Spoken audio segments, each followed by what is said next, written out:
Let's start off with that. Ski California, that is a bold name. That means you cover a lot of ground. First of all, a big industry and a big state. Tell us a quick overview of the history, and then we'll go from there. Well, Ski California has been around since 1969, so we've been around for over 50 years.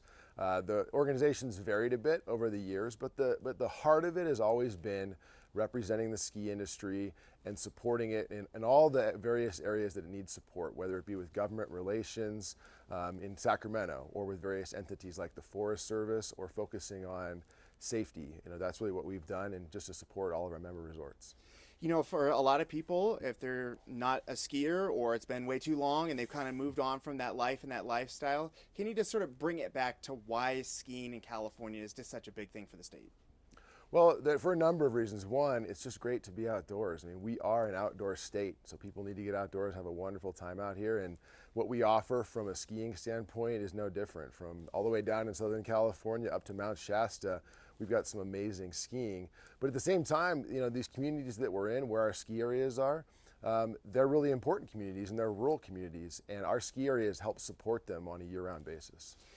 Going back to the inception of this from the 60s, back in the 60s and 70s, California was a different place. It was all rainbows and sunshine and bottomless powder and no crowds and no traffic and things like that. This is how we imagine it. It probably wasn't that way. What are some of the challenges you have in trying to sell skiing in California these days? Well, really, there's not much of a challenge in selling skiing. I mean, there's a passion that goes along with skiing, and if you get into it and you enjoy it, you realize, hey, I want to do this for the rest of my life. So I suppose the challenge is making sure you get those people up there and show them that experience, so they can make that decision and say, hey, I want to be a skier for the rest of my life. And I think that's why the sport exists, because you do it and people say, I want to do this for the rest of my life. So I mentioned in a Facebook thread that I was talking about, a lot of people are looking for that easier access point. I had this viewer write in, and I thought this really hit home to me. She said, I'm a mom of 2 daughters. All they talk about is wanting to go skiing like their friends. I don't ski. How am I supposed to get them into such an expensive sport? I know that you see this differently and you have a different way of interpreting it. What would you say to that viewer in particular? Well, certainly when it comes to the expense, I mean, it gets talked about a lot that skiing is an expensive sport, and for certain aspects of it, it can be.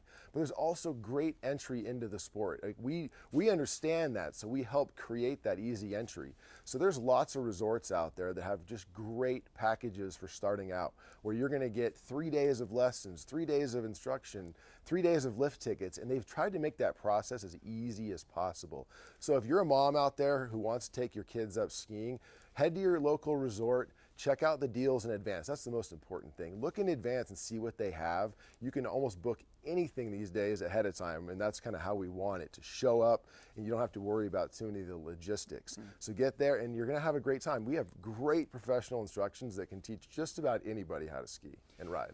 So I want to push back just a little bit, Sure. Because I know there's an answer there.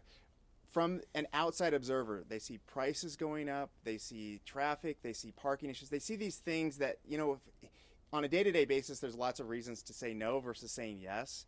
Can you get back to at the end of the day what you're trying to accomplish? Is it all worth it for some of the things people may face for that moment when they're skiing with their kids? Sure, I think some people see things and they view that as being, wow, this must be happening everywhere. And that's not the case. A lot of those things are individualized days, maybe a really busy Saturday, or maybe it was a powder day. But there's lots of times you can get up there where it's not going to be that crowded, where parking is not an issue. There's lots of resorts out there that have tried to cut away those issues by either limiting ticket sales or just creating a much better experience on the mountain. So sometimes, hey, if you're gonna choose to go to one of the big resorts on a powder day in January, you may run into all of those things because the people that are there think it's worth it to get what is just an amazing experience on the mountain. But we have so many resorts out there that have tried to make that experience great on any day.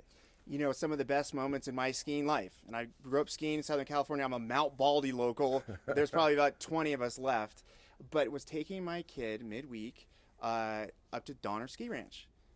They had throwback prices, and it was the best. And at the end of the day, it was about having fun with Dad and an ice cream. is that experience available everywhere in California? That experience is alive and well. I mean, I did the same thing. I took my daughter actually to Alpine last year. I think we went in an early April day. The conditions were beautiful. It was her first time riding a chairlift, and it was amazing. And yeah, we went for as long as we could, and then afterwards we got some treats after. So it was fantastic. So that is alive and well everywhere in California. One thing we talked about earlier, but I think it's really important. I keep hearing about places shutting down. There's less ski areas than there were back in the day when Ski California started. Is there any chance there's new ones or a different kind of ski area? Maybe like what they're doing in Colorado at Silverado, like one lift, and then it's up to you to access the rest of it. Of course, safety's up to you. Or what they're trying to do in Canada. There's lots of places where, they'll have a Poma or a lift, or maybe it's just open for backcountry. Are you guys talking about that? Is the industry talking about opportunities like that in California? We haven't seen a lot of that going on in California. I think that we've got established ski areas. Trying to start a new ski area, particularly on Forest Service land, is certainly a challenge. So I haven't heard of any of that really happening. But certainly our resorts are ready to pivot for what the guest needs. I mean, things have changed a lot over the years. I mean, even we talked before about, is an expensive sport. Well, if you want to buy a season pass, it's not. 15 years ago, it was. So that ability to come into the sport and go skiing for as many days as you want has changed. So we're constantly adapting to what the consumer wants. Obviously, we live in a time right now where things seem like they change every week. And so as an industry, we're getting more accustomed to that. And we want to make sure that the experience that the customer has is the best possible one. And we're going to listen to them. All right. One final question. There'll be a certain part of the audience that knows all this. They're ready to go. And I got to tell you, I found something on your website that I did not know about. This is not some secret underground thing, but it feels like it. Tell us about this crazy pass that you have. It's by lottery, but what is this thing? Sure. We have the Ski California Gold Pass, and it's been around for a while, but it is good at all of our 35 member resorts, both downhill and cross country. It's good all year. It's good every single day. And the best part about it is you can share it with people. So you can use it every day and have a different person use it every day at all of our member resorts. It's an amazing pass. Is this something like for Mark Zuckerberg, or is this something for anybody in California? Well, it is potentially pricey depending on how you look at it, but what you get for it, the value to go anywhere you want, any day you want, have anybody go. If that's what you're looking for, it's available. Now, I will say we only sell 150 of them. And we actually have a wait list going right now for next year's passes. And that wait list, as I check my email, I see every day more people keep adding themselves to it. But it's an amazing pass. People love it. And we try to make it as great as it can be. And it's direct to lift at almost all of our resorts in California. So if you're interested, you want that. That's the experience you want day in, day out in California. You just got to sign up and wait. That's right. Check out skicalifornia.org. You'll have all the information you need on our website for the Gold Pass. And sign up on the wait list. All right. Thank you so much, Mike. I appreciate it. And again, Mike is with Ski California. Thank you.